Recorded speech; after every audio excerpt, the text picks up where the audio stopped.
Welcome back to this amazing, funny, spectacular, out-of-pocket podcast called Sin Vergüenza, aka Without Shame. I'm your amazing host, Ale, joined alongside by Mr. Anonymous.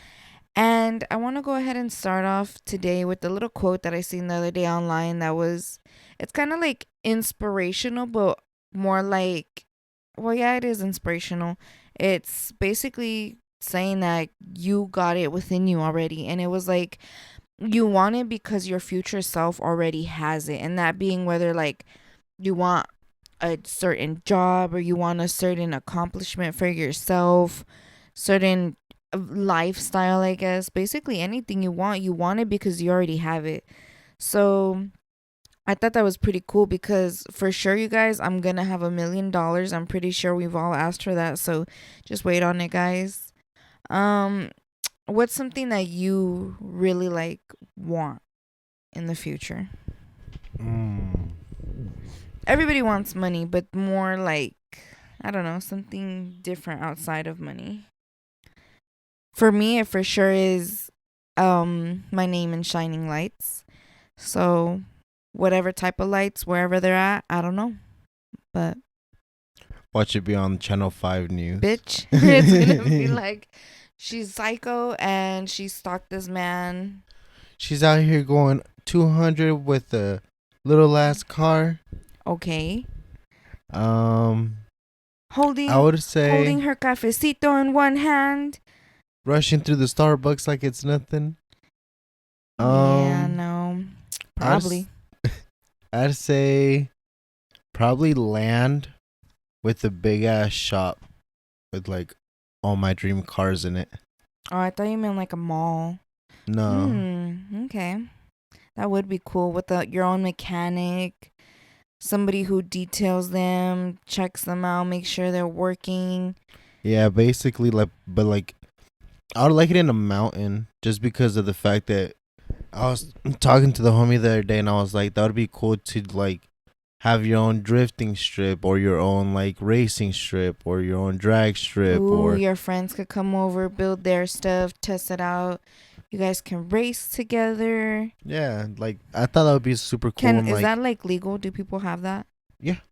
Yeah, well, it's your own property, but the only thing is like you can't really host events without having like security and all the proper papers and stuff. Yeah, basically saying that if anything happens on the property, they can't sue you because you're for sure gonna have a shit ton of insurance. That would be cool. That sounds really fun. And I would like it in a mountain just because of the fact that it's like it's your own property, so you can make like your driveway hella like driftable, or you can make like, you know what I'm saying, like that's also more scary. Imagine an accident happens, you break the barricade and whoosh, you're falling off a cliff. That's true, but it would be pretty cool to get good at it. But yeah, guys, let us know what you guys want for the future and let us know what, I don't know, just let me know. I was gonna ask you how you're gonna get there, but that's none of my business. Just let us know what you want and we can all bask in everything that we have in the future. All right. So we were going to talk about the Black Pope, guys, and we're not going to talk about it just yet, but shit's crazy. So we're going to go ahead and start off with our first segment, though. A segment where we go in this women's chat room on this period apt name flow, and we go ahead and learn about our bodies and have questions that just goof around with, you know? So, men, if you want to stay here, we're going to go ahead and learn about the woman's body. But for the first question, it's going to be the mess around one. And for today's first question, it's going to be the best way to soften your critical inner voice is to, and the options it gives us, here's some of the answers: to embrace your feelings, to use positive affirmations, to quit calling yourself names, or I'll share in the comments. So again, the question is, the best way to soften your critical inner voice is to A, embrace your feelings, B, positive affirmations, C, quit calling yourself names, or I'll share in the comments. Do you... At first I thought you meant like how to make your voice softer. So I was like, just whisper. Do you want to go first or do I go first? For me, it's just positive thinking. Sorry, it's just positive thinking. Like in any situation, just look at the bright side. Um, whether it's a flat tire, you don't know. Up ahead, you could have had a car accident. You know what I'm I saying? still hate the Or flat tire. I do too. But making it late to an appointment, like you could have, it could have been a bad day, so you could have gotten that loan or whatever you wanted to. Come back another day, and that person might be in a better mood, and it could work out better. You know. So it's just positive But thinking, critical thinking. like about yourself. Yeah. Well, exactly the same way. Like think positive about yourself isn't. It is hard. Like don't get me wrong, but once you start doing it, like what's it called? More consistent, I would say. It's a lot easier. Like I tell you all the time, if you think about everything being such a bad moment, it's just gonna keep getting worse and worse. So if you keep thinking about that thought about, oh, I don't like this about myself, or this isn't cute, or whatever the fact is, like you're gonna get stuck on it, and it's gonna drag you into thinking way deeper into like badness of yourself, to where you could just look at yourself and be like, oh, you know what? I don't like this about myself, but I do like how this looks, or I do like how I look in this, or if you're like in a job, maybe it's I don't get up enough, but I am intelligent enough to like know everything about the computer or know everything about whatever your job is, you know? So that would be like boosting yourself up. So that's what you do. That's what I do. Like I don't really necessarily go and like talk to myself in my head like you look really good or you're smart or stuff like that all the time, but just thinking positive about everything is like helps me in my head not be so cluttered. Maybe we shouldn't ask a Libra, the most positive beings of beings, because no matter what, everything's just fucking rainbows and sunshine to you guys. Well, it's not. It's just the No, I fact know. I'm that just we kidding, looked but at both it's sides true and it's that. like, you know, it's you see me at my worst days where I think bad about something and it's just deeper and deeper and it's like to a certain point my head just starts hurting. It's like, why am I doing this to myself? It's literally just me doing it to myself. Um, Shout out to Vanessa from IE and Besties. That's basically you're basically saying what she's saying, and she said that your mind, once you think of that negative thought, it's so easy to go ahead and go into a spiral and stay stuck in there. Don't quote me, guys. I don't remember exactly how she said it, but the second that you have a bad thought about yourself, instantly change it with a positive thought. That way you just cut it off right there and your mind doesn't like keep going deeper and further into it. But I did that, not even like that. The reason I picked this one, I honestly did that. I don't remember if it was like this week or last week, but I did have a bad thought and I instantly like just checked myself and said like no, like I gave myself a positive affirmation about myself to just cross out the negative thought. I just completely went with the opposite thought about it. And honestly, like I knew I once I sat there and really thought about it, I was like, damn, I knew that was probably gonna send me in that spiral. But because I instantly remembered to not do that and to just think positively about myself, it was just like instantly like, oh, I'm done now. I'm not gonna go in that spiral. And then I've been also like trying to go ahead and look in the mirror, how they say, and just give yourself positive affirmations and just for sure I probably don't do it often, but the fact that I'm doing it is different because I never did. So now that I'm actually doing it, it's like you kind of feel a little crazy sometimes because sometimes I'll look in the mirror and literally like look myself dead in the eyes and be like, don't fucking talk about yourself that way. You're cool. You're whatever, dude. Yada, yada, yada. And it's kind of crazy, but it works. At least for me, I feel a little weird because A I'm literally like Gemini. getting, yeah, So you're looking at yourself in two different I'm spots. talking to the other bitch over there. Yeah, basically. Because that's really how it feels. Like, I don't know. If you're a Gemini, let me know if you feel the same way.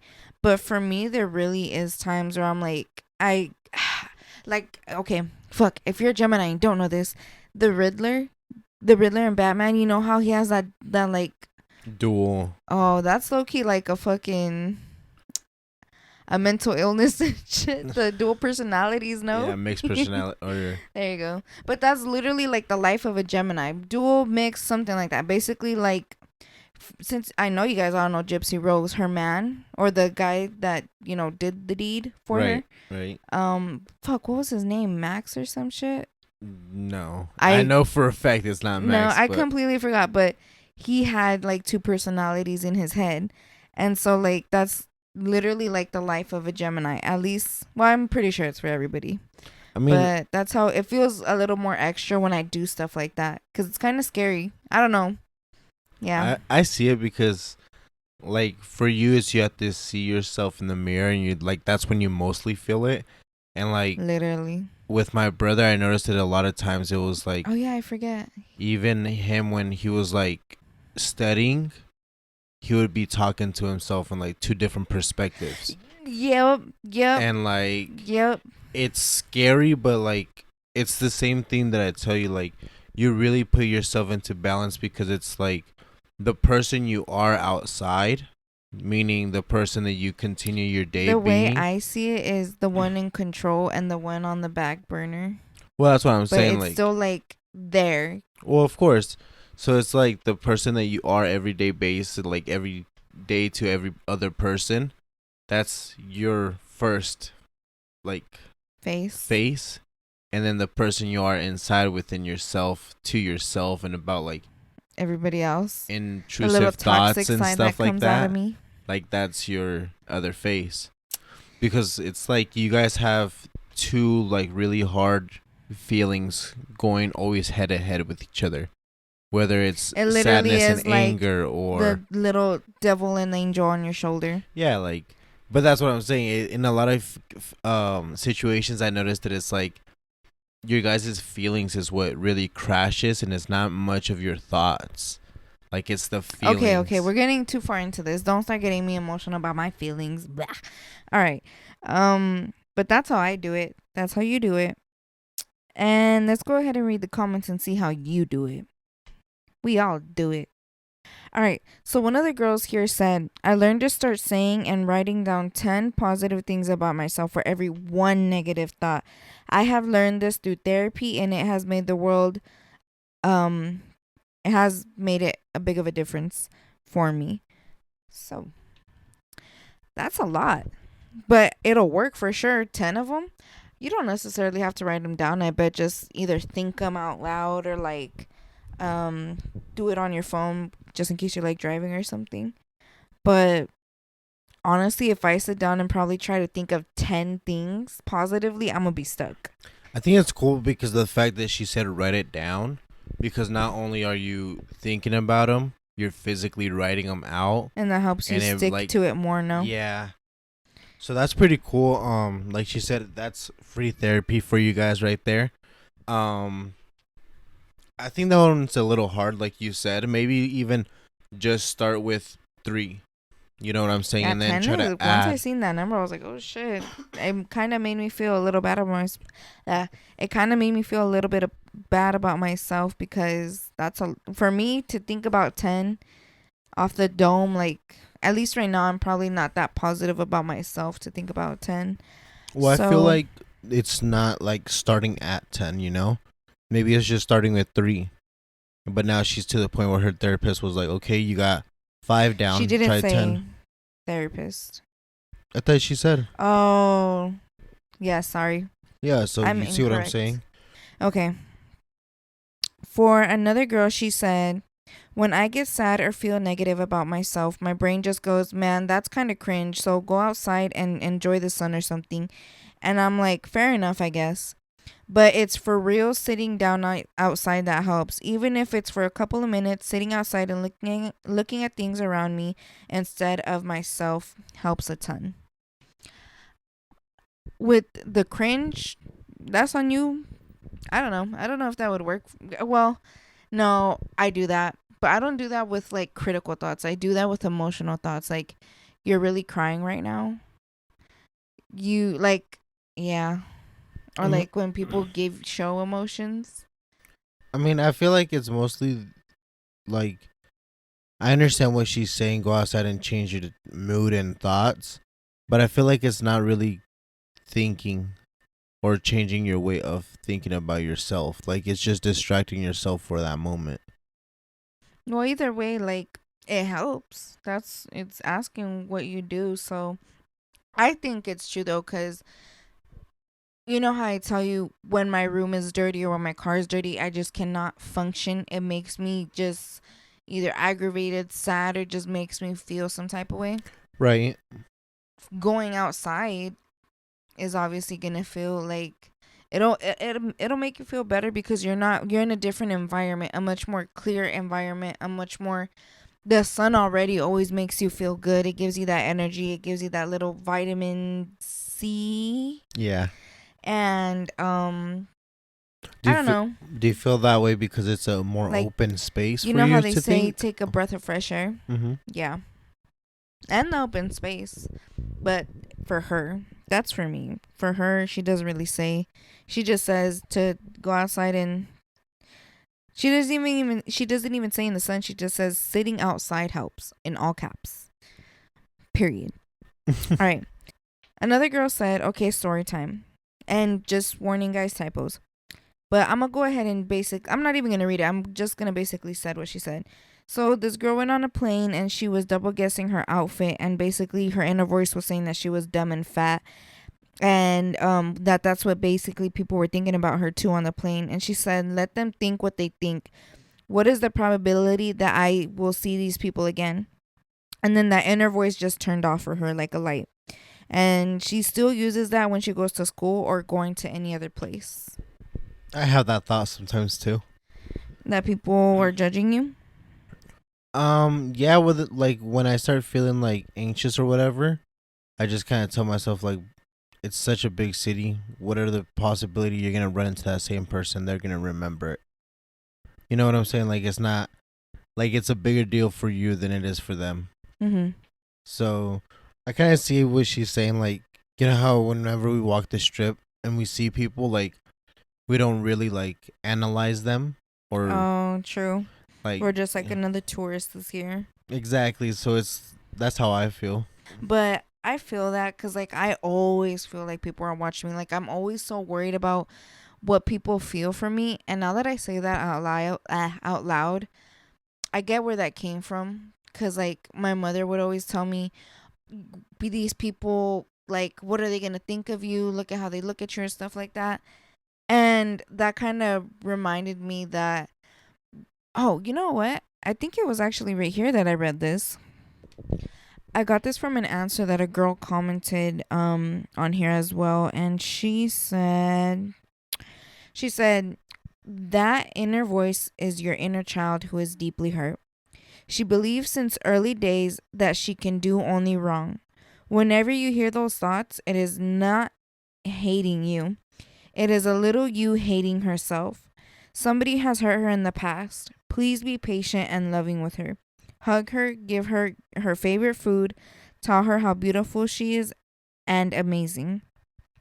Once she has calmed down, try finding out what made her feel this way and work through it.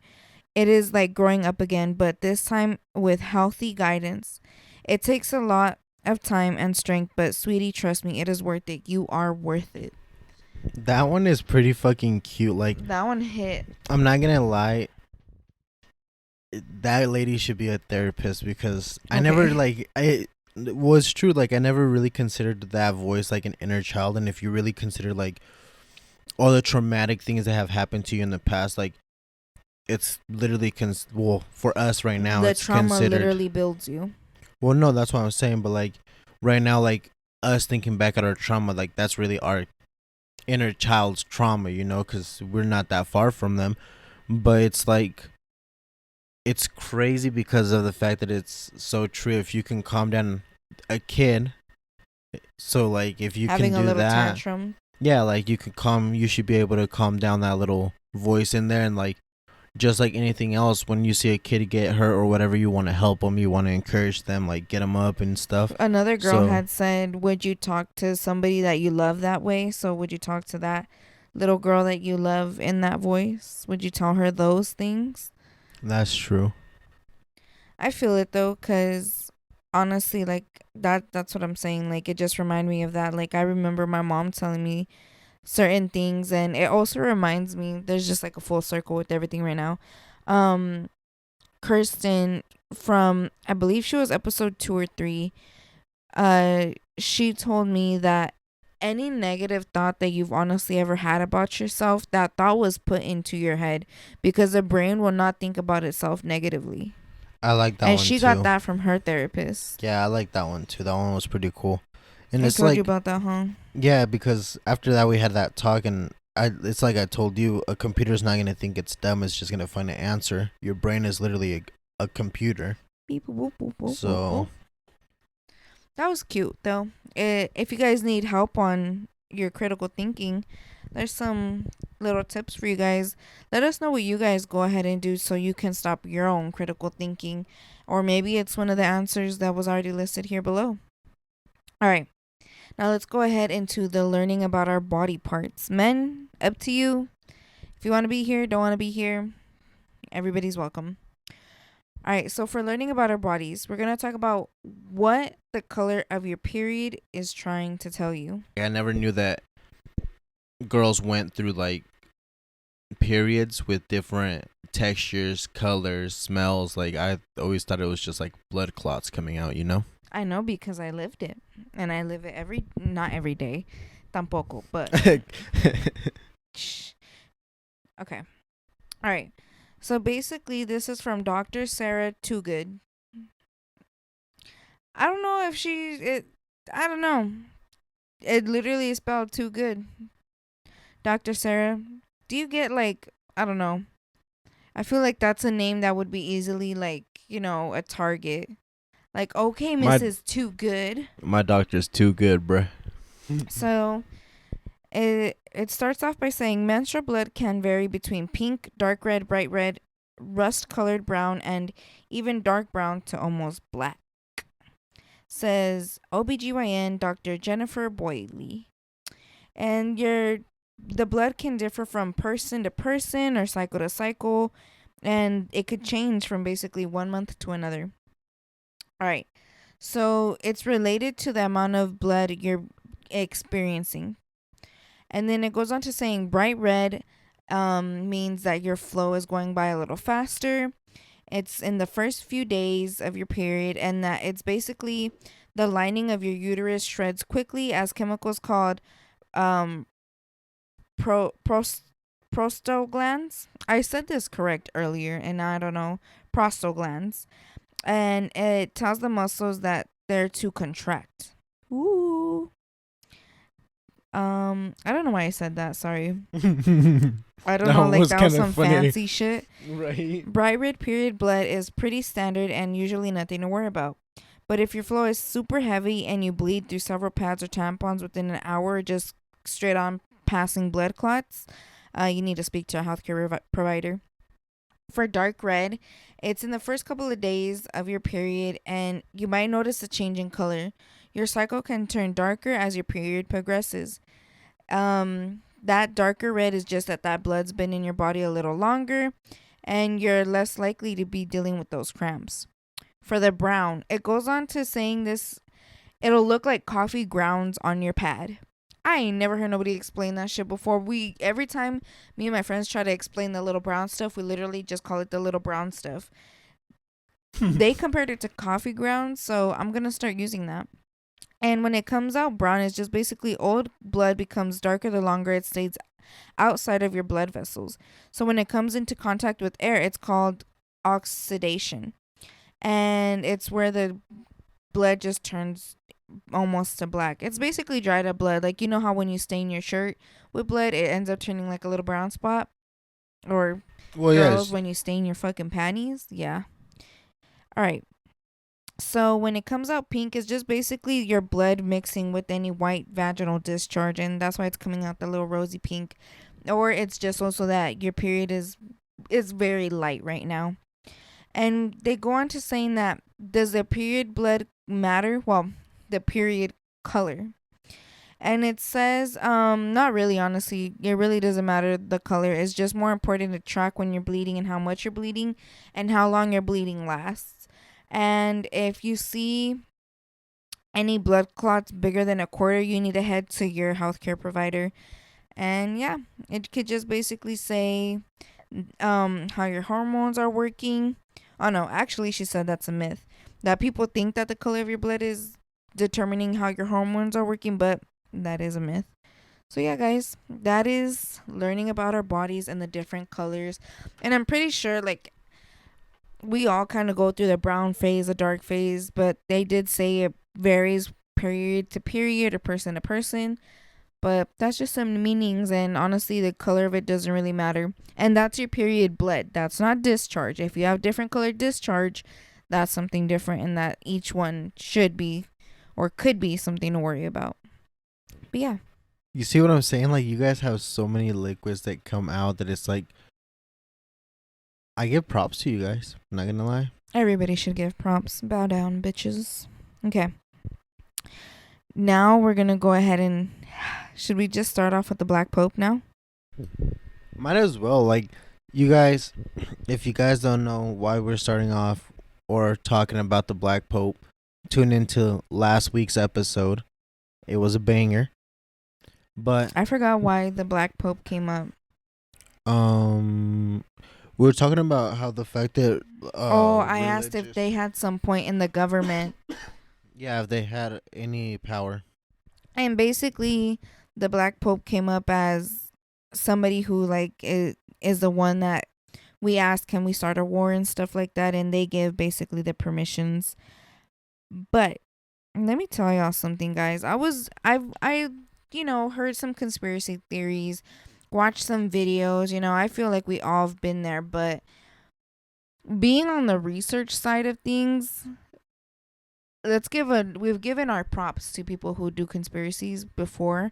We need to give them another prop right now, because you bitches are crazy. Like, not in a bad way. Like, it's just, you're bold, you're smart. There's so many things, because when I was deep diving into this, it was so hard to find things.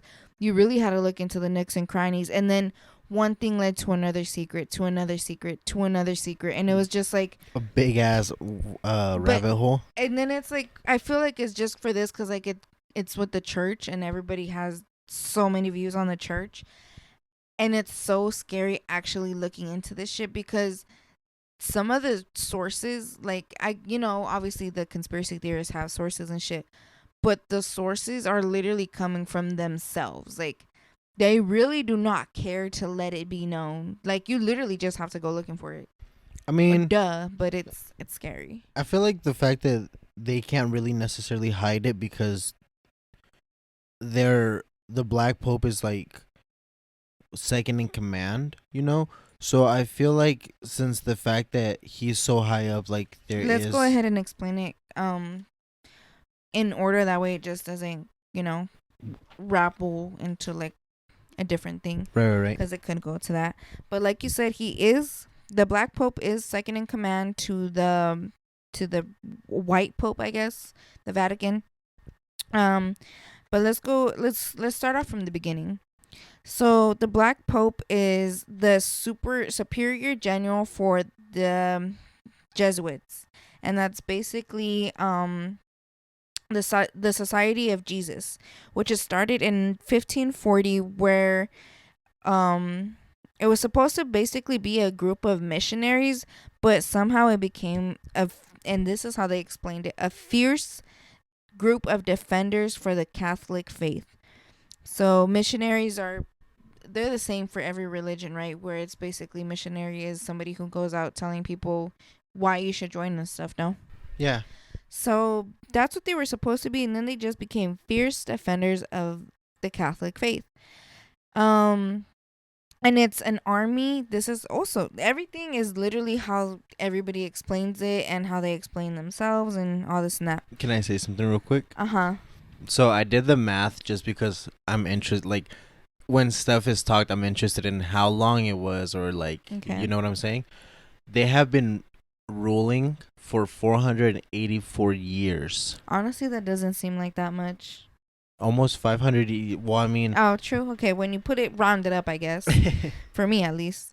Um it's an army of priests and nuns, and they're one of the most powerful orders in the church. So, yeah, 1540, and then right now, or at least, yeah, it has at least 80 Jesuit divisions around the world with smaller communities in them. And that's just like a small number of it, because day by day they're growing, you know? And the way that the Black Pope is, like I said, the superior general, and he's elected, well, this last one at least was elected on October 14th in 2016. Um, and the way that they do that to go ahead and, just get their superior leader, they meet up for this general congregation, and they'll go ahead, all the leaders of all the divisions will go ahead and meet up to basically vote for the new superior general, aka the Black Pope. And they, not even just that, they'll go ahead and like discuss any issues. This is how they put it. This is coming from their website. Any issues facing the order, the church, and the world. So the church, we understand what they're fixing in there. The world, I'm assuming, like, I don't know, like any bad things going on where we need a priest to go ahead and do a prayer or something. But the order, that's what kind of scared me. Like the order of everything being, like well, the patriarchy order, the like. oh, like the church order, you mean, or like the like I don't know. people order? Well, There's a lot of orders that you could go ahead and go into. I feel like that's the scary part about it, because, like you said, he is the general, which, like, to me, it kind of stood out, because then you're taking a church and kind of like making it seem more like an army. Well, that's what it basically was saying, that an army of priests and nuns, and they were supposed to start off as like, hey, come join us, follow the Father, the Son, and the Holy Spirit, but then they ended up turning to defenders of the faith. So a little more like aggression in a way, which took a quick turn. So, like we said, that they're the second in command after the Pope. Rumors are to say that they're actually the highest person in the world, that they actually control everything around. The reason that they give it the name the Black Pope is because they're dark and secretive, but powerful nature. So black, I guess, because like, secrets hide in the shadows or whatever. I could see that, and it's a powerful color. It's hard to Well, that's cover why up, they you know? also use it. People want to say it's because of his outfit. It's a full black, like kind of trench coat looking thing, and they said that the color black is supposed to represent strength, which was surprising to me, because I don't know. I don't, when I think of strength, I really don't. I don't think of a color. Maybe red. That's what I was thinking too. Red. Red, because it's like more of a fierce color, but black probably because it's like a like more dark, tough, I guess. Right. So they say it's because of his outfit, but people are like, no, it's just because he's very secretive and low key powerful as fuck. Do you have anything to say? To me, it's kind of crazy. Like, he is secretive as fuck, so I can get that. But it's It was like hard to find any like honest information about the secrets of it. Like I would go online and it was just like, oh, Pope Francis this, Pope Francis that. What is a Black Pope? And it just basically said the basics, like he's the leader of the Jesuits and how they all started.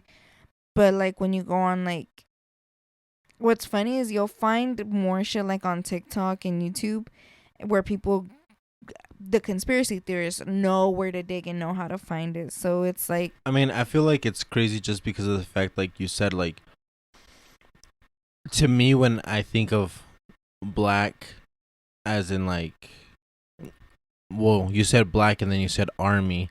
Like, to me, I just imagine like a bunch of fucking nuns going out there like ninjas and shit, you know?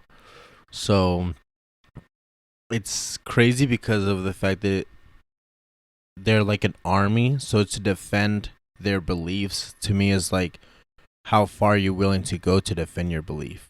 The Black Pope is willing to go pretty far, and it explains it in their oath that they have. They have the Black Pope, and the Black Pope is known, but he's not necessarily known because they don't want him to be highlighted.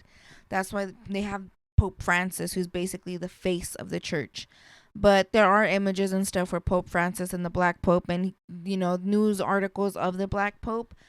CNN had one reporter that she had. If you read the CNN, like, what is it called, review, whatever, somebody who's never read a newspaper, she talks about like how they weren't what they gave her, and even in her article, there you go, it still seems a little sus. Like, I don't know, like if she was kind of really scared to say what she was trying to say. I feel like when it comes to like really digging into like conspiracies and shit like that, like for me it was always like the church has always been something so scary to actually dig into. The government, obviously, and space. Tell me why I've done stuff on the government and it was scary, but looking into this shit was more scary. That's what I'm saying. Like to me, always like looking into churches was the scariest shit because it's like I know that they have a lot of power. I know that, well, I don't know that God is real, but I know that there's a higher being and a higher power. So it's like if these people are able to contact that higher power and are able to do like some miracles that all these Bibles have said, like holy fuck, like no pun intended. Yeah, for real. Like if they come over and start some shit just because I'm trying to look up why the Vatican is so strong, or imagine whatever, low-key, there's some missionaries, this is about to go a little too crazy, but there's some missionaries who know that you've been looking into their shit, and so they're low-key like, oh, okay, yeah, we'll get invited into the house,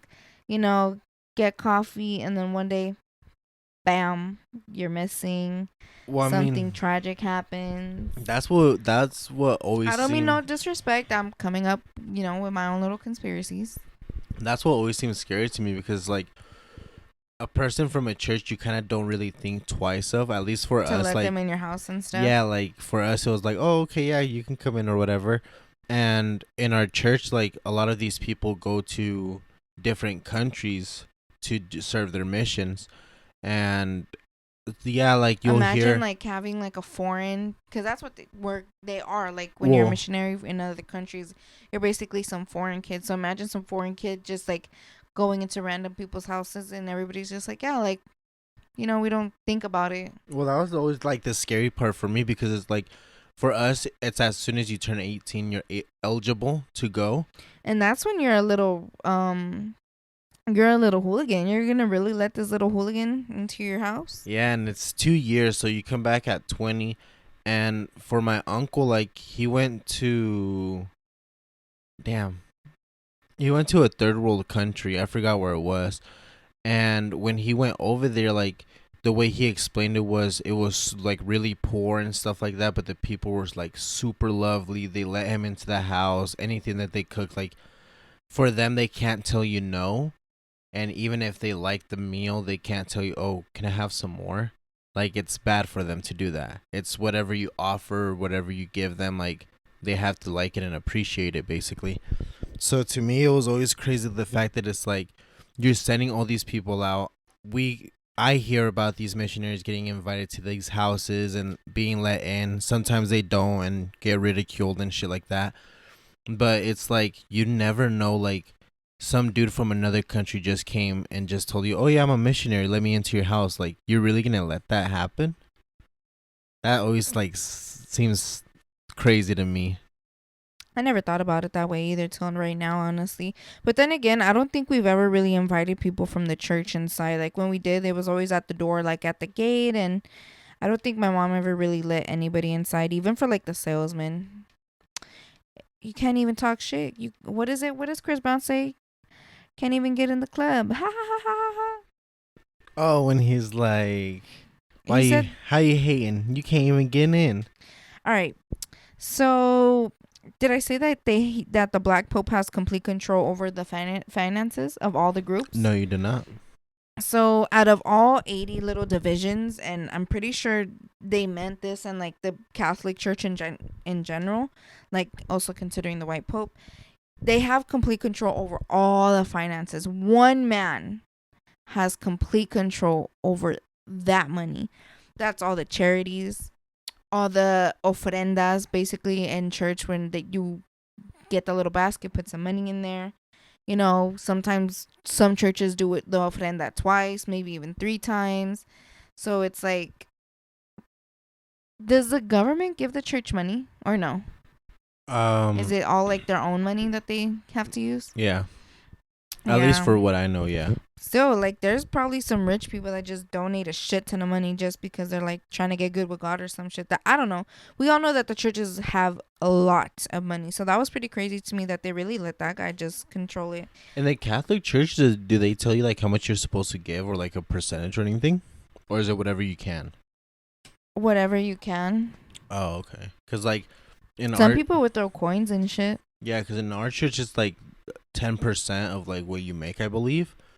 So like you have to give that? Huh? You yeah, have like to? That's your testimony. You have to put that in. But then again, like you make it seem like a bad thing, but it's like, does God really have to give you all those blessings? He doesn't have to. He just gives them to you. I still feel like you shouldn't pay to go to church. Well, no, they're not necessarily like saying that you have to pay us or else we're gonna kick you out. That you have to. But yeah, it is one of the requirements. It's more like one of those things like they're not forcing you and you can still join, but you're gonna be judged if you don't do it. Yes and no. Like it helps the church and it helps like people go on a mission basically and provide stuff for like the Boy Scouts for us and stuff like that. Okay. But like you said right now, there's some wealthy people like even in that little town that 10% could be up to like $4 million like out of your pay a year, you know? That's honestly why it's so scary. The fact that you know that these churches have a lot and he has all that money. He could do whatever he wanted. And if he's like known to, we're going to go into what he's mostly known for. Because when I was looking into the Black Pope, if we're being honest, there was more cons than pros. And the only reason that there's any pros is not even like, you know, I don't know how to explain it, but let's continue.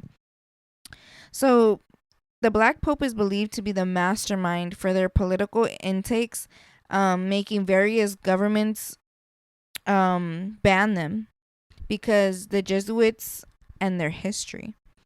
So the reason that they have this like ban on them is because they want to basically, you know how they say like overthrow the patriarchy and stuff like that? Right.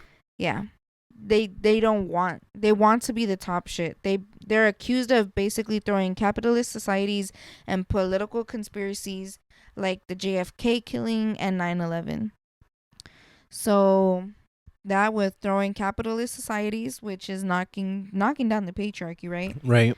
And that they're intertwined with some of these conspiracies, whether they did the JFK, assassination, or they did the 9/11, but they're somehow wrapped into stuff like that. I mean, the JFK one kind of threw me off. Like, I don't know what advantage they would get out of that necessarily, but I know that JFK wasn't like he was trying to change politics and shit like that. But the 9/11 thing, like, I could see that in a way just because, you know how they said that they were Muslims that did it and like that's their own religion. Okay. Like, imagine they did it just to like make Muslim religion look bad and like make Catholic religion look good type shit, you know? What was just crazy to me is that there's governments that banned them. That's well, like I said, I sheesh. I feel like imagine a little. They only banned them because they were scared of them. Well, I feel like hell yeah, you would be scared of fucking. Like I said, I would be scared of seeing a bunch of nuns coming at me with nunchucks or like knives and stuff like that, you know? But it's not even just that. Being all seriously, they're saying that they have control. They have the power. They have the ability. They have the money. They have the minds of everybody that they're ruling. So it's like if they have, like they said, their own army within their own government, and they know that they're trying to overthrow the government, you're gonna shit your pants, especially if they're not using tactical warfare and they're using spirituality warfare, which is like using God and, you know, using those higher beings, somebody that people really look up to. I feel like that's the They scariest thing right they'd be there. scared as fuck. That's why they're banning them. I feel like the countries are scared of like a civil war because of that, you know? Well, that's part of the agenda. That I found that the Black Pope he's down for that, and he will go ahead and do it any chance that he gets. And basically, let's see. Like I was saying, the only thing good that I found that people really highlight them for as like positive is that they have charities. But then again, we also know that with the charities, there's also a lot of fraudulent things that go on when that happens. So that's what I'm saying. I found more cons than pros, the pros only being the charities. And even then, that's 50-50. I feel like that's like the creepiest part about it. That when you look at the Catholic Church, like there's a lot of positive things about the Pope. So I feel like this is like the backside of the Pope, you know? Like to every good there's bad. You have to know the bad in order to know the good. You can't just have one, you have to know both. I also found some rumors that they had about the Black Pope, which is one being that he's immortal, which I'm not sure about that one because like I said, I don't know if I actually said his name, sorry, the current Black Pope, that one that was elected in 2016, Arturo Sosa. I think he's the 46th or the 45th. He got into power because the one before him ended up becoming really ill, so he had to back down. And he was the only one to ever back down. The rest of them, once you're sworn into this, it's for life. So they say that they're immortal, which it kind of like crosses out because it's like until life. So at the end of your life, you're going to be replaced. So you can't be immortal if there's an end of your life. If not, there'd only be one Black Pope. Unless they just like do that celebrity shit where they have a clone. Or I don't know. You know, not celebrity, or like where they play like an overdose or something. Like they fake their death. Right. 2, that the Black Pope is the Antichrist. I didn't want to look into that. I was just going to leave that one alone. Y'all can do that on your own. Another rumor was that they control the Illuminati or they're involved with them. I think they're involved probably, but whether they control it, I don't think so, because we all know that the governments and stuff with the Illuminati, you know, they might be one big old thing. So if the government is scared of that, they're probably like, it's like the Illuminati and then the church. Or do you think the church is like, what do you think? Do you think the Illuminati is all, or do you think it's Illuminati in the church, or what do you? Well, the way that I'm so scared to talk about this. The way that a teacher once explained it to me was the Illuminati was A teacher? Yeah, which he was a cool ass teacher, but he said that the Illuminati was basically a what would you call it? Like an organization made to keep God's bloodline a secret. Because in the Bibles and shit, it only explains from when God was born and then to like where his death was, and there's like a really big gap. Like his family, like where like, they're at and stuff. Well, there was a really big gap from like what they say or think was between his 20s to like his 40s, somewhere in between there, that they can't say what happened to Jesus around that time, and they think that he might have had like a family, a wife, and so on and so forth. So, like, imagine how important God's bloodline really is. Oh, you would want to keep it a secret. That is in the Illuminati? Well, the way he said it was like that the Illuminati was supposed to keep that bloodline a secret. And then considering that maybe the church is involved with it, it's like, I could see why they would want to keep it. That's his own little conspiracy. I've never heard of that before. Yeah, so I would see like why they would want to. But I feel like the Illuminati is just made up of like, not necessarily government, but more of like people with a lot of influence. So I do think that church is the inside the Illuminati. Like, let's be honest, you guys been ruling for 500 years. One of the biggest churches worldwide. Like, there's they're gonna have connections, or at like least know, like all those people are gonna know each other. yeah. So it's like I do believe that there is a possibility that maybe even Pope Francis isn't even in the Illuminati. Like, he isn't sworn into it, but whoever might be behind the church, like pulling the strings, is involved with the Illuminati. I'd say that's the Black Pope. That the Black Pope is behind the strings, and that he's that's actually our next rumor, that there's mind control involved because of how big his influence is. And That that's there's some type of mind control, that's why people get so much fear out of him. I see that because it's like you said, even for governments to be telling them no, you cannot come into our areas and shit, like it's because of the influence that you guys have over the world, over these people, like. And you said it yourself. He said that civil war was something that he is down for. So it's like, imagine if he decided to make a civil war happen in just small countries, and then all of a sudden, like, there is no more. We'll just put it into perspective. Like, Mexico is just Catholic. You see what I'm saying? Like, it's just ruled by the Catholic Church, not by a government. Like, that's pretty scary. I wonder what a world like that would look like. And then the last rumor was that they can raise the dead. I could see that. You don't think people could do that? I think with Honestly? certain witchcraft probably, but I feel like there's a big toll to be taken out of that. Like the price is big, at least. All right, I'm gonna go ahead and read into the oath. The beginning of the oath is basically who they're vowing it under, the little that basically like the introduction of the church, but the rest of it is where it gets a little creepy. So it goes to say, I do further promise and declare that, notwithstanding I am dispensed with to assume my religion heretical for the propagation of Mother Church's interest, to keep secret and private all her agents' counsels from time to time as they interest me, and not divulge directly or indirectly by word, writing, or circumstances whatever. I do furthermore promise and declare that I will, when opportunity presents, make and wage relentless relentless. I'm over here trying to think about my rent and shit. Wage relentless war secretly or openly against all heretics, liberals, as I am directed to. Let's see. What else does it say?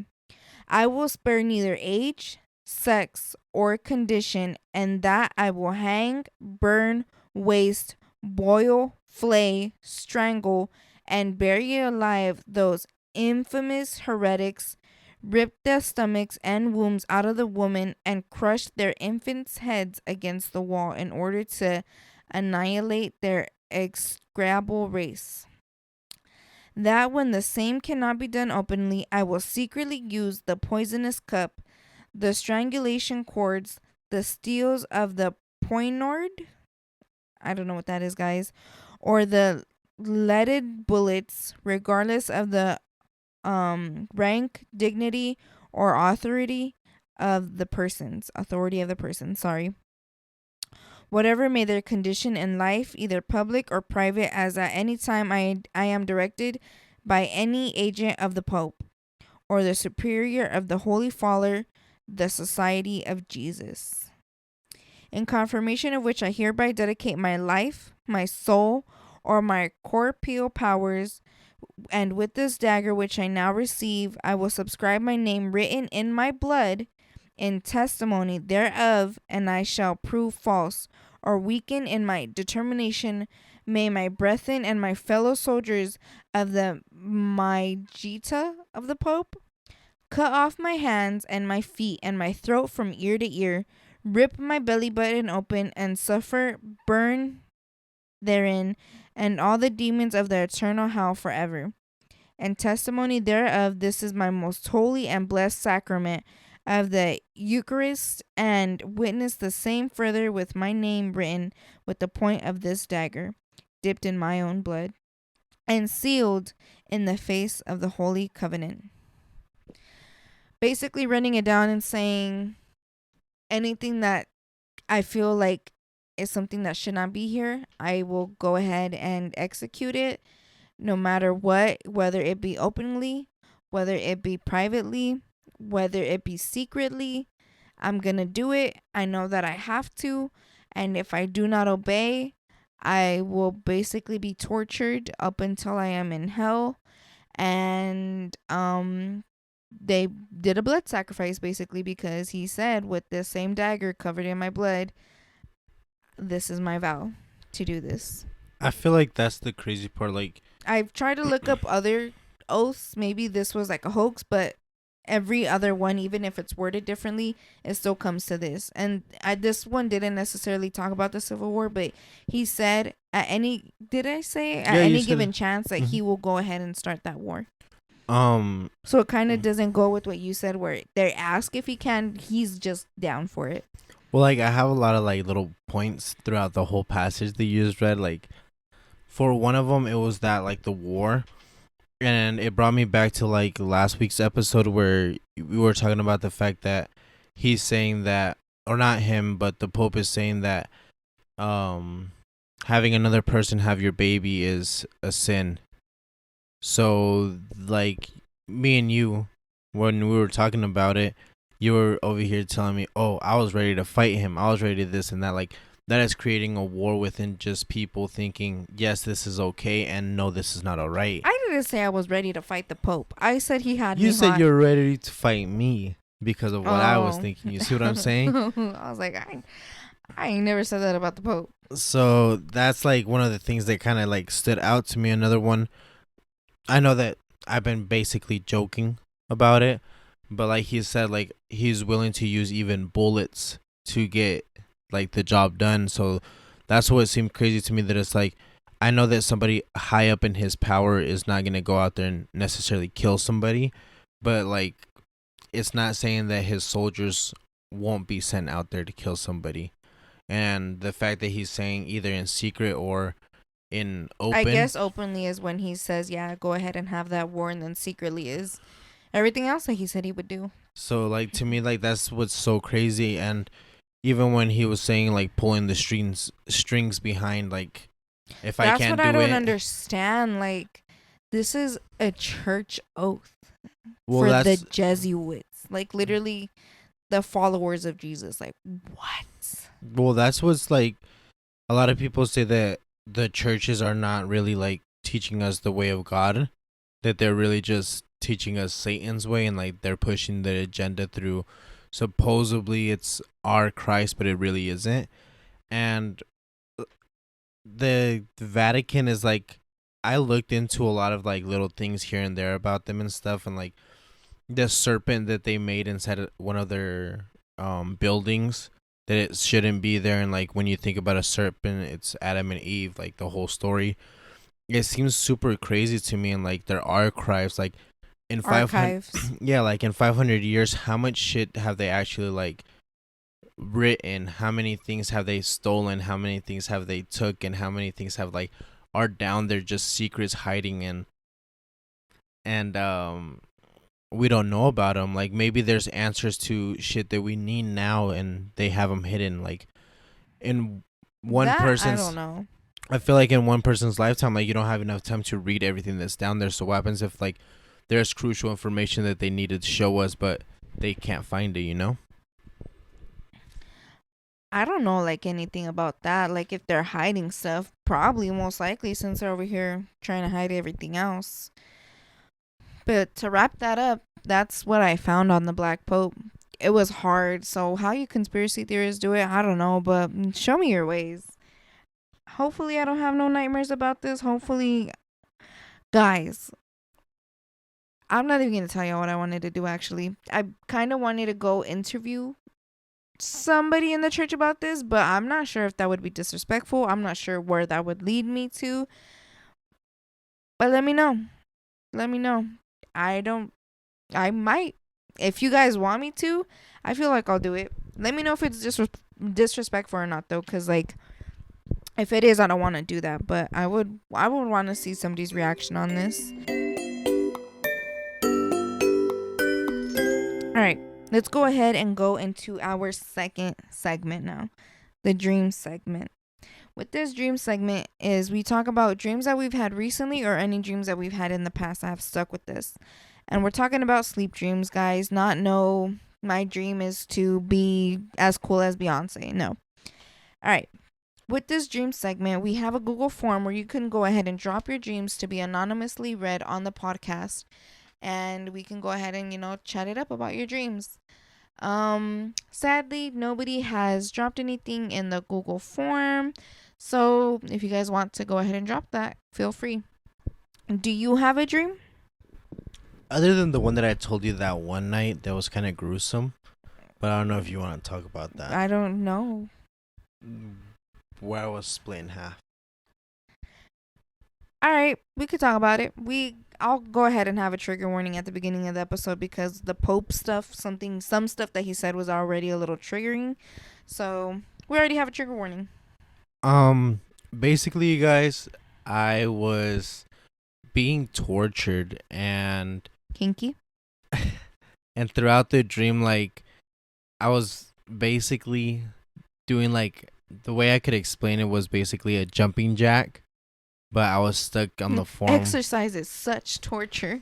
I was stuck in the form where, like, my hands and legs were spread open.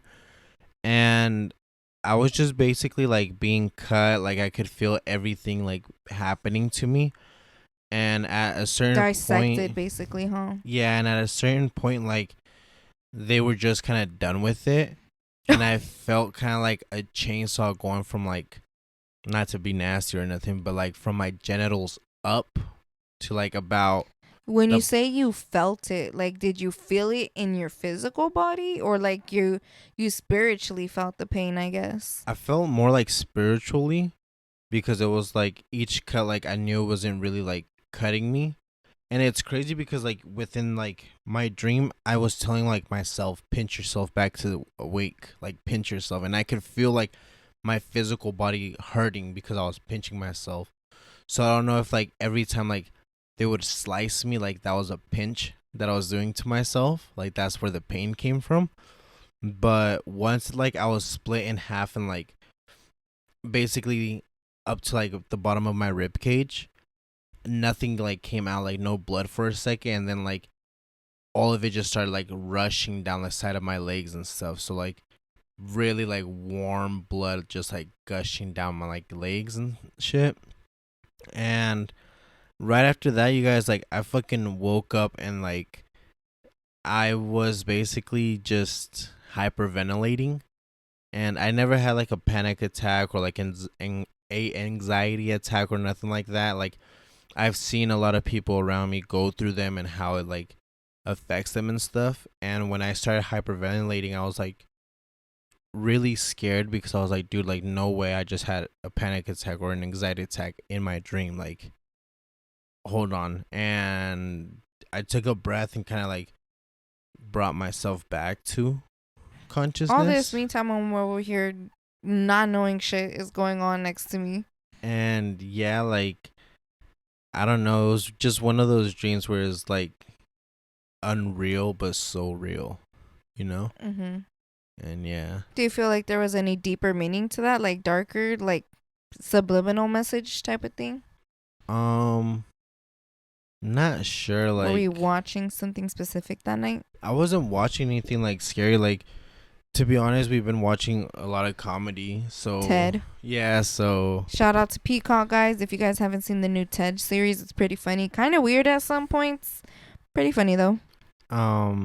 So yeah, like, just when I actually, like, started, like, experiencing it and feeling it, like, the fact that I said, like, it was to the point where, like, mentally it was fucking with me, and, like, physically I could, like, from pinching myself, I guess I felt that pain.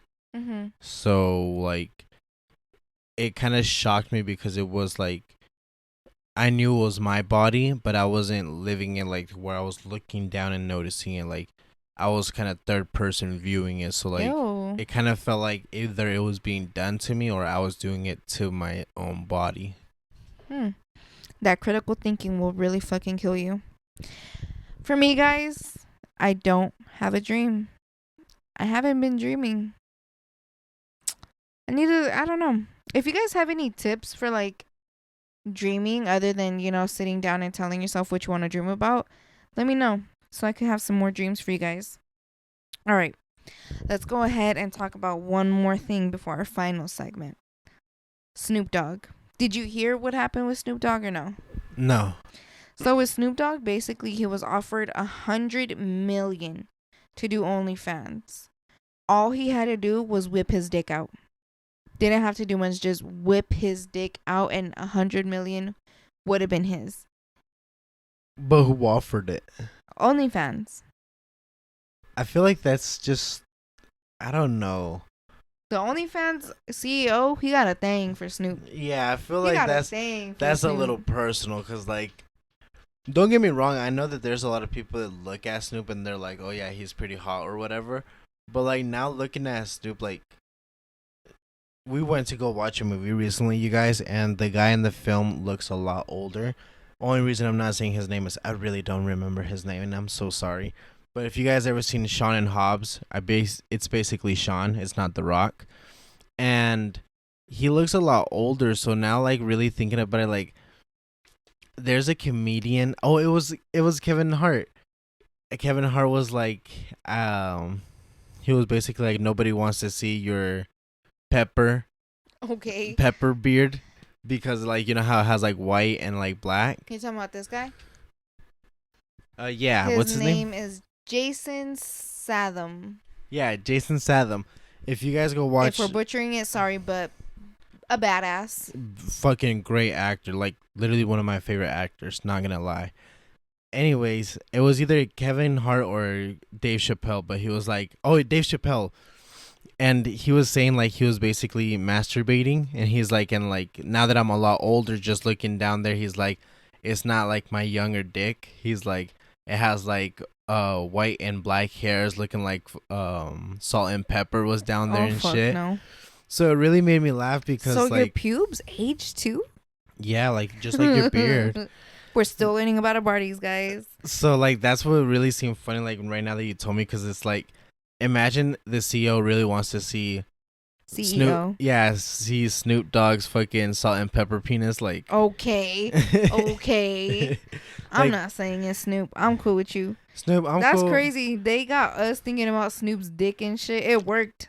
I'm cool with you too, Snoop Dogg. I don't want to see it. I'd like to smoke a blunt with you, have you on the podcast. Now I can't even sit here and smoke with this fool without thinking about, like, damn, what would his dick look like? Okay. Snoop, I could sit down and not think about that, bro. I swear to God, I can. I ain't on that kinky shit. Before I get my ass whooped, though, the reason he said no is because of his wife. He's all like, he said, I'm married to a black woman. I forgot exactly what he said, but basically said, I'm married to a black woman. You're crazy if you think she's going to let me whip my dick out for millions. Like, he's like, there's no price where she will allow me to do that. I'm not going to lie. I feel like, and don't quote me, you guys, but I feel like from watching a lot of comedians and a lot of people, like, have black wives, I feel like from that perspective and having like a Hispanic wife and it's seeing same shit. It's like you guys think that, oh, they're just whooped. Like, no.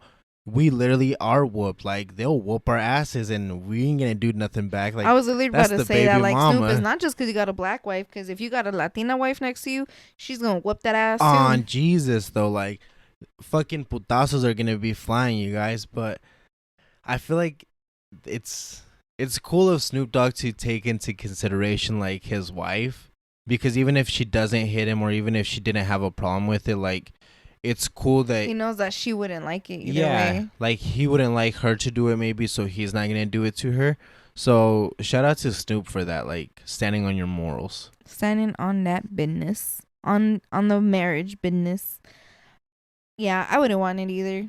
Would you The let? money would seem tempting, where it was just like, damn. But I wouldn't either. Would you let your partner do it? I'm telling you right now, no. I wouldn't either. I wouldn't. The I feel like, quietness. for real, I feel like that thought of, but It's that's still all. like I feel the like both of us money. had that thought right there of like, but that 100 million though, like, The hold money is on. like, but the thing is, for us, we don't have that money. Snoop Dogg got money, so for him it was real. easier because he's like, bro, I could do some weird shit and I'm gonna get that money regardless. But it's like, Snoop Dogg said, "Let me just post another picture of myself wearing a character suit, and I'll get that million." and then a character suit. You know how Snoop Dogg had like when he was wearing this Batman suit, and then there's one where he has like a duck or fish on top of his head, and that became like a Oh. meme. He's like, "Let me just drop another meme picture for y'all." That fool is a meme. But yeah, no, the money for us, it's tempting because of the money. But shout out to Snoop. He's a loyal king, and he ain't gonna slang no dick anywhere. It was funny. They said, whip it out. Just whip that bitch out. You don't even gotta do shit. Just show me the dick. All right. Let's go ahead and go into our final segment of the night, day, whenever you're listening. I'm gonna keep on the run. I'm gonna have me some fun. It cost me my very last It's for a life. podcast. So basically, you won't know the name of the podcast, and he won't know either. You guys won't know each other's answers. And we just want to ask couples, what's one secret you've never told your partner before? A secret? I tell him everything. Okay. Okay, hold on. Let me If you can't necessarily think of a secret, what's one embarrassing moment that has either happened to you while you weren't with them or while you were with them, but again, he doesn't know about it? Wait, a secret. I have a secret actually. Okay. Yeah, I figured one out. That before I knew him, I used to have a crush on his friend. His friend or his brother? It sounded more juicy than a friend. No, his friend. His friend? Yeah. Okay. Do you guys hang around with this friend? Oh no. Okay, then you're Sometimes good. I see him there, and I'm just like, oh. You're like, ew, your homeboy's ugly. I got the cutest one out of the homies. Yeah. Okay. So the question is, what is one secret that you have kept from your girlfriend so far? I hate all of her friends. I don't blame you. Some of them are fucking bitches, bro. Trust me. The second one is, what is an embarrassing moment that you have had that you haven't told her just quite yet? Well, when we first started talking, I was really scared to go up to her, and I just found her IG like on some weird shit. yeah, just like I just know. I haven't told her about that. All right. So basically, the first question is, like I said, you guys won't know each other's answer and not the name of the podcast. Neither will your friends. What's one secret you've never told your partner before? I've never had a partner. There's nothing to tell. No? No. All right. What about one embarrassing moment that they don't know about, either like before you guys got together or after? That's my bestie, so. Oh, you guys aren't together? No. So the question is, what is one secret that you have kept from her so far?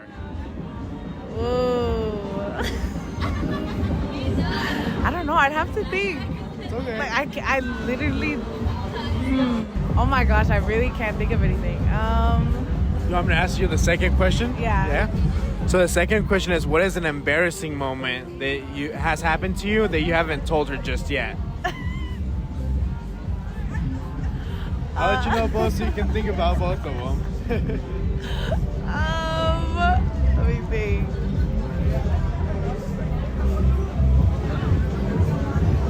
That's happened to me recently, or just ever? Either with her or ever. Ever. Just something that you don't want to tell her. Let me think. Okay. When I broke my leg in 7th grade, I was at physical therapy or something, and I had to take off my cast, so I couldn't walk, and I had to use the bathroom really bad while I was just sitting there at the waiting table, and I peed all over the table. And the table was like, it was like a massage table, and underneath there was books and everything, and I ruined it all. And I was like, I was grown. I mean, not grown, but I was like 14 when it happened. I don't blame you when you have to pee. I mean, especially being a girl, I know it's a lot harder. Like, man, sweet, thank you. Appreciate that. Viva Las Vegas! All right. Those were our couples from our segment, What Happens in Vegas, a segment where we go around asking couples what's one secret you've never told your partner and one embarrassing moment. And if you have more, let me know. All right. With the first couple, the guy that basically said he hates all her friends. Okay, he didn't hesitate. You didn't have to wait a second for that fool to say that shit. For my ladies friends that hear me say, yeah, I know some of them are bitches. I don't necessarily mean you guys. Most of you guys are pretty cool.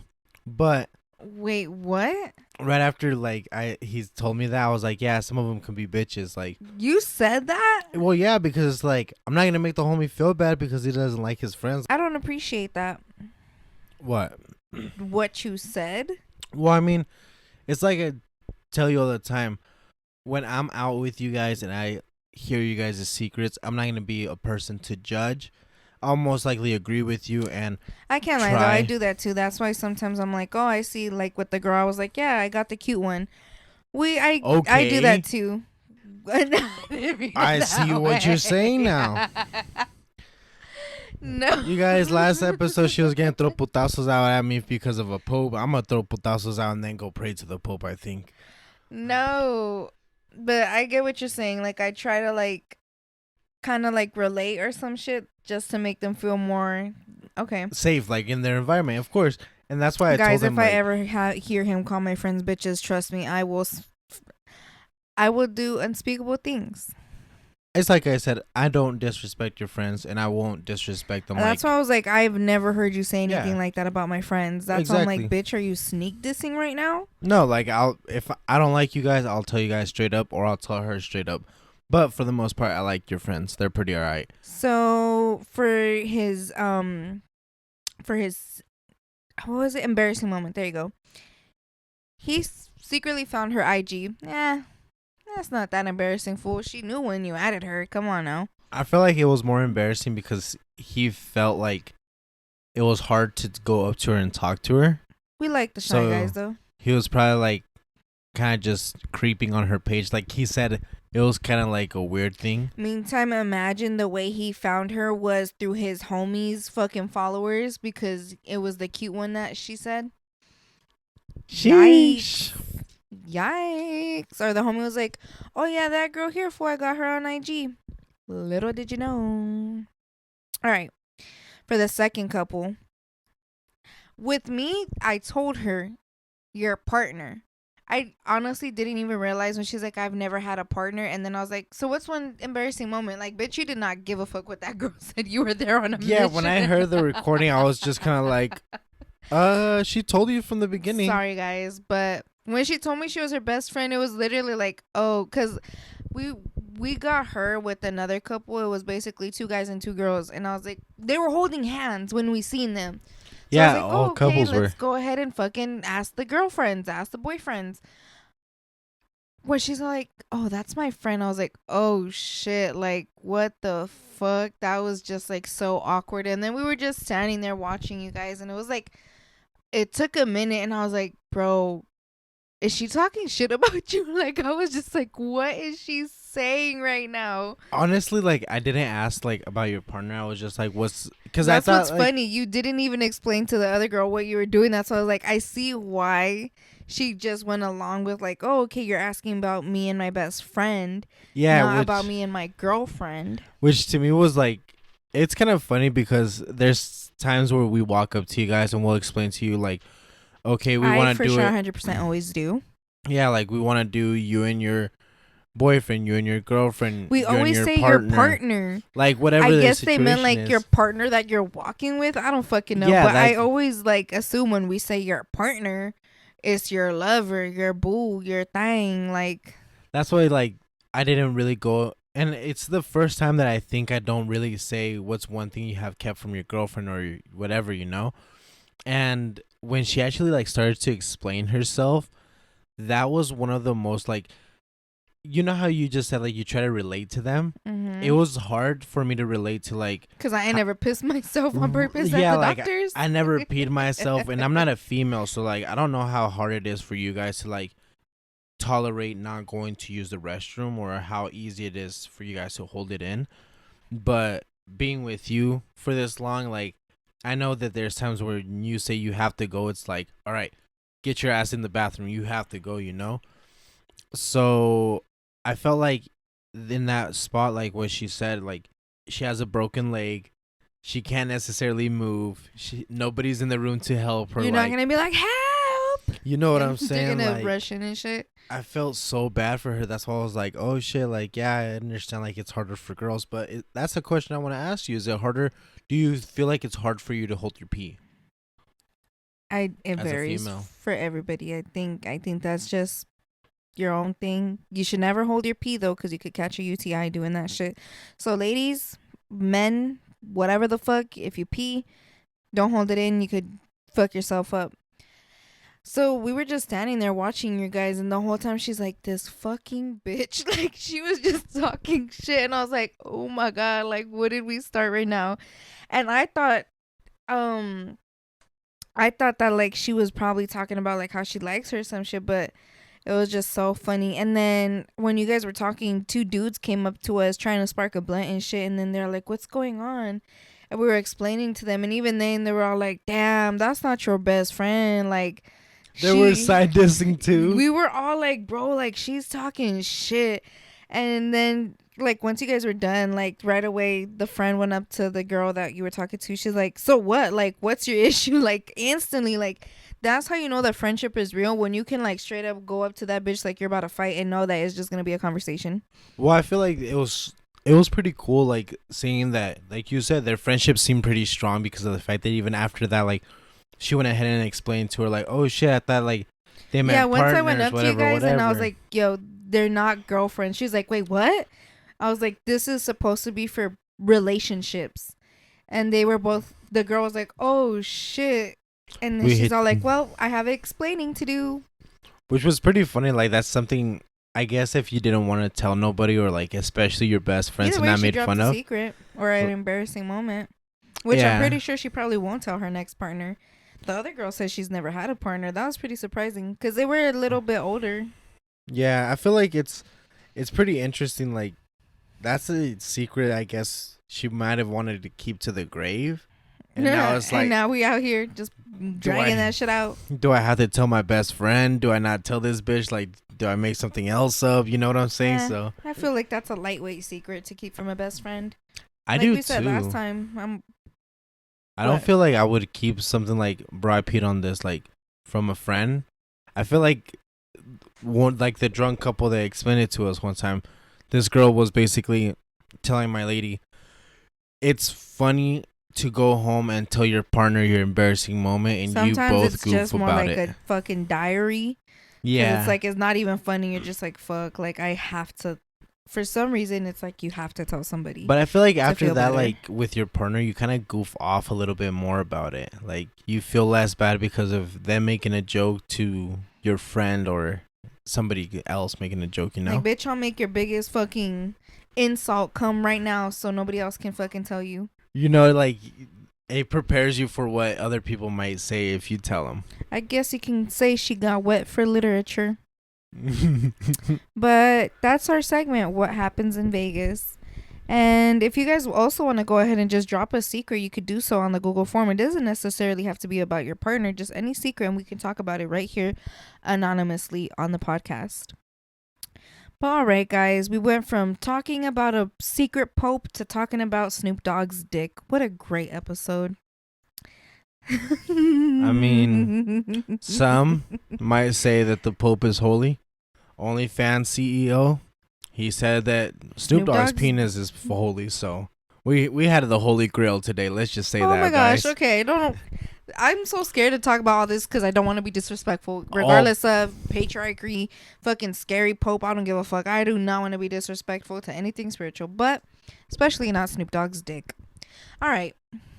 I feel like, you know how Little Dicky one time was talking about somebody's dick? No, he has a song with Snoop Dogg talking about them and their dicks.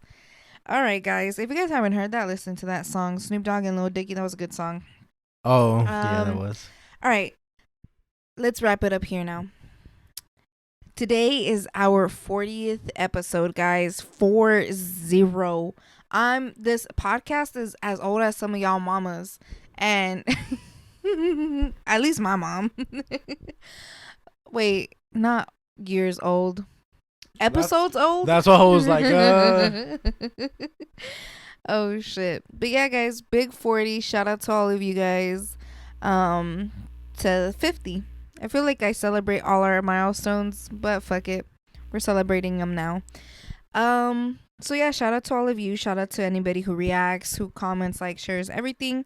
If you guys want to go ahead and give us a little present for our 40th, go ahead, and if you're on Spotify or Apple Podcasts, drop a 5-star review, drop a little note. If you're on YouTube or anything else, go ahead, like, follow, share, subscribe, ring that bell to go ahead and get notified when any episode drops.